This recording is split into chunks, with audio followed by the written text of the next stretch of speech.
책상 앞에서 늘 똑같이 지내다 보면 가끔 상상하게 됩니다.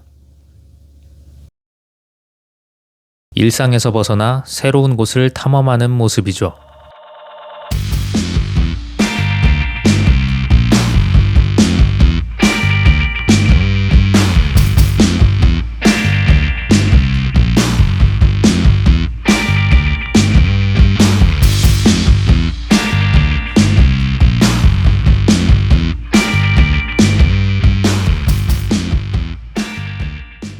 안녕하세요, 트레버입니다.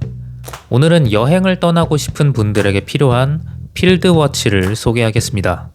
바로 해밀턴 카키필드입니다. 이 모델은 과거부터 사용된 미군 시계의 디자인을 닮은 밀리터리 워치라고 할 수 있는데요. 저는 수동 시계인 메카니컬보다는 로터로 자동 와인딩이 되는 오토매틱을 더 선호해서 카키필드 시리즈 중 오토매틱 모델로 구입했습니다.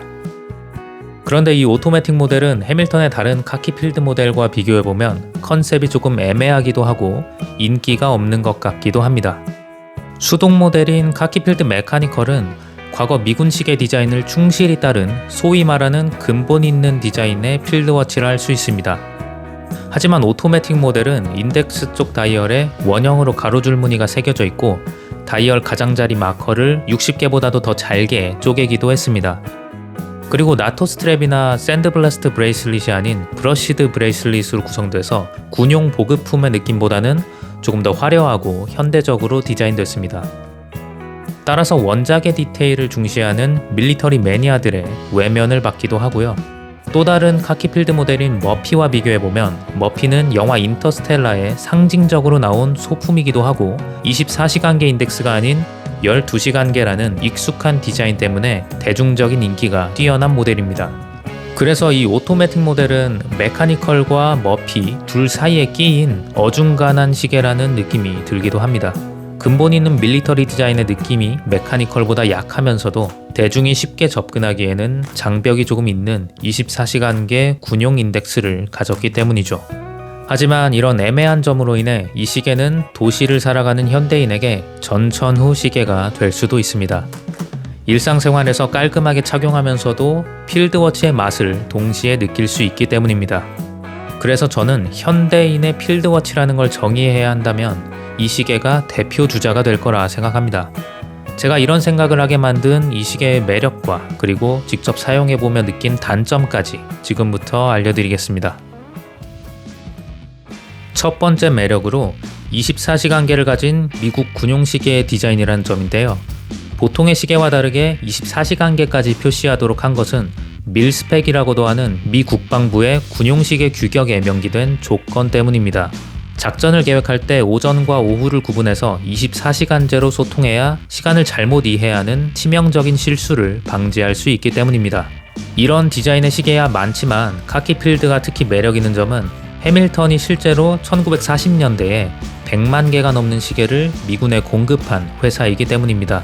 그래서 툴워치를 좋아하는 시계 애호가라면 해밀턴의 카키필드 시리즈를 한 번쯤은 경험해 보시는 것 같습니다.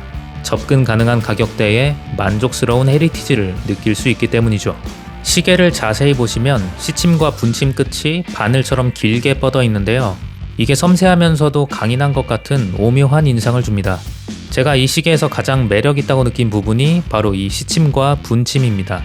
바늘처럼 섬세하게 뻗은 핸즈와 촘촘하게 나뉜 마커, 그리고 수많은 작은 숫자들이 어우러져서 전쟁에서의 작전 수행과 같은 특정한 목적을 수행하는 전문가의 도구로 느껴집니다.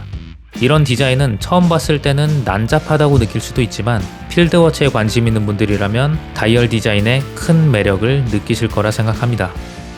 카키필드 오토의 두 번째 매력은 이 시계가 의외로 드레시하다는 점입니다. 메카니컬 모델은 샌드블라스트 마감 처리로 인해 터프하지만 비교적 저렴해 보이는 반면 오토매틱 모델은 브러시드 마감과 함께 심지어 베젤은 유광 처리돼 있어서 한눈에 보기에도 훨씬 고급스럽습니다. 거기에 초침 끝을 제외하면 흑백의 무채색으로만 디자인된 시계이기 때문에 수트에 착용하더라도 어색하지 않을 정도로 깔끔한 이미지를 주기도 합니다. 뒤에 얘기할 치명적인 단점만 아니라면 이 시계 하나만으로 언제나 찰 수 있는 시계라고 생각하는데요. 100만원 정도의 가격대에서 터프함과 고급스러움을 동시에 느낄 수 있는 이런 시계는 흔하지 않습니다. 거기에 38mm 사이즈와 11.2mm의 두께는 데일리로 완벽합니다. 시계가 질리지만 않는다면 말이죠. 하지만 단점도 존재합니다. 그리고 그 첫 번째 단점은 너무나도 치명적이어서 많은 사람들에게 이 팔방미인 시계를 귀속하지 못하고 결국 처분하게 만드는데요. 바로 빛 반사입니다. 저는 이 단점을 익히 들어 알고 있었지만 설마 해밀턴에서 시계를 못쓰게 만들어 팔까 싶어서 구입을 해봤는데요. 못 쓸 정도는 아닙니다. 그런데 확실히 거슬리는 건 맞습니다. 특히 형광등이 있는 실내에서 많이 거슬리는데요. 검은색 다이얼에 비친 새하얀 형광등 불빛은 흰색 인덱스를 정확히 동일한 색감으로 덮어버립니다. 시계의 본질인 시간 확인을 어렵게 만듦과 동시에 눈이 부셔서 눈살을 찌푸리게 됩니다. 카키 필드를 착용했을 때는 빛공해로 인한 스트레스를 조심하셔야 한다는 뜻입니다. 따라서 무반사 코팅된 유리를 따로 구입해서 커스텀 하시는 분들이 종종 계시는데요. 기회가 된다면 무조건 교체 진행하시는 걸 강력 추천드립니다. 저야 이 시계를 데일리로 차지 않기 때문에 귀찮아서 그냥 두었는데요. 제가 이 시계를 자주 착용했었다면 구입한 바로 다음 주에 무반사 코팅 커스텀을 진행했을 겁니다. 두 번째 단점은 첫 번째 단점인 빛 반사보다는 애교 수준인데요. 크리티컬하지는 않지만 도저히 이해가 안 가는 단점입니다. 바로 클라스프의 미세 조정 구멍이 단 2개뿐이라는 점인데요. 클라스프 모양을 보시면 구멍을 4개는 더 뚫을 공간이 보이기 때문에 설계상 공간이 부족한 것도 아닙니다. 이유 없이 그냥 안 뚫었어요. 구멍이 많다고 디자인을 해칠 것 같지도 않습니다. 미세 조정 칸 길이가 최소한 브레이슬릿 링크 한 칸의 길이 이상은 되어야 세밀한 조정이 가능한데요. 이 시계는 그렇지 않습니다. 그렇다고 미세 조정용 작은 사이즈의 링크가 별도로 있는 것도 아니고요. 구멍을 단 1개라도 더 뚫었다면 어떨까 하는 아쉬움이 있습니다. 실제로 인터넷에는 미세 조정 칸이 부족해서 착용감에 불만을 호소하는 소비자들의 글을 찾아볼 수 있습니다.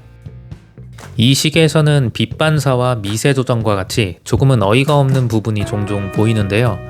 지금은 스위스에서 생산하지만 과거 미국에서 창립된 미국의 정신을 담은 브랜드이기 때문에 이게 미국 시계의 특징인가 싶기도 합니다. 티헤미로 같이 비교되는 티소와 미도에 비하면 해밀턴은 감성적인 매력은 크지만 디테일에는 약하다는 느낌을 받습니다. 이 시계는 2-3년 전까지만 해도 리테일가가 80만원대였기 때문에 그때는 정말 추천할 만한 시계라고 할 수도 있었겠지만 지금은 가격이 111만원까지 상승했습니다. 이런 상황에 위와 같은 단점들이 보인다면 가성비가 좋다고는 절대로 말할 수 없을 것 같습니다. 하지만 실제 굿납 헤리티지와 해밀턴만이 가진 필드워치 감성은 결국 해밀턴 시계를 구입하게 만드는데요. 매력이 많은 시계이기 때문에 그만큼 단점들이 더 아쉬운 것 같습니다. 언젠가 해밀턴에서 이런 단점들을 보완해준다면 많은 시계 애호가들이 필드워치로 뭘 살지 고민하지 않아도 될 것 같습니다. 이만 마치겠습니다. 지금까지 트레버였습니다. 감사합니다.